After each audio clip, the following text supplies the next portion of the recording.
नमस्कार, बहुत बहुत स्वागत है आपका। उत्तर प्रदेश के चुनावों में अभी वक्त है 2022, यानी एक साल से ज्यादा का वक्त अभी पड़ा हुआ है, लेकिन जो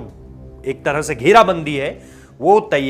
उनकी तैयारी जो है उसमें तेजी आती हुई नजर आ रही है। कैसे तेजी आ रही है, कौन सी पार्टी के नेता हैं जो मुलाकात कर रहे हैं, कैसे एक थर्ड फ्रंट बन रहा है। थर्ड फ्रंट की बात इसलिए भी कर रहा हूं क्योंकि अभी क्लैरिटी तो है नहीं कि इस बार जो है वो सिर्फ जो क्षेत्रीय दल हैं वो किस तरह से आगे बढ़ेंगे, कौन किसके साथ मिलने जुलने जा रहा है। लेकिन इसे आप कह सकते हैं एक थर्ड फ्रंट इसलिए भी क्योंकि ये वो पार्टियां हैं जो अक्सर थर्ड फ्रंट का चेहरा ही रहती हैं हमेशा, चाहे बिहार का चुनाव हो या फिर चाहे देश की आप बात कर लीजिए। और ऐसे में एक बार फिर जो तस्वीर सामने निकल कर आ रही है उसमें सुहेल देव भारतीय समाज पार्टी के अध्यक्ष ओम प्रकाश राजभर, उन्होंने जो है आम आदमी पार्टी के सांसद संजय सिंह, उनसे मुलाकात की है। मुलाकात इसलिए भी दिलचस्प हो जाती है क्योंकि संजय सिंह या आम आदमी पार्टी ने यह कह दिया है कि अब उत्तर प्रदेश चुनाव में जो है वो अपने आप को फुल फ्लेज उतारने जा रही है। इससे पहले उन्होंने जो मुलाकात की थी वो AIMIM के, आपको पता है AIMIM से असदुद्दीन ओवैसी से उन्होंने मुलाकात की थी, और उससे पहले उन्होंने जो है वो शिवपाल यादव से बात की थी।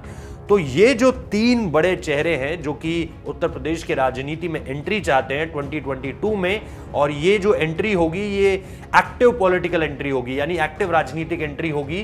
तो इस लिहाज से मैं फिलहाल तो इन्हें थर्ड फ्रंट का नाम दे रहा हूं, अभी ये सेकंड फ्रंट भी हो सकते हैं। और एक्टिव पॉलिटिक्स में इनका जो रोल होगा 2022 के लिए वो बहुत अहम होने जा रहा है, और इसीलिए ये जो मुलाकात है ये बहुत दिलचस्प भी नजर आ रही है। तो ओम प्रकाश राजभर इन नेताओं को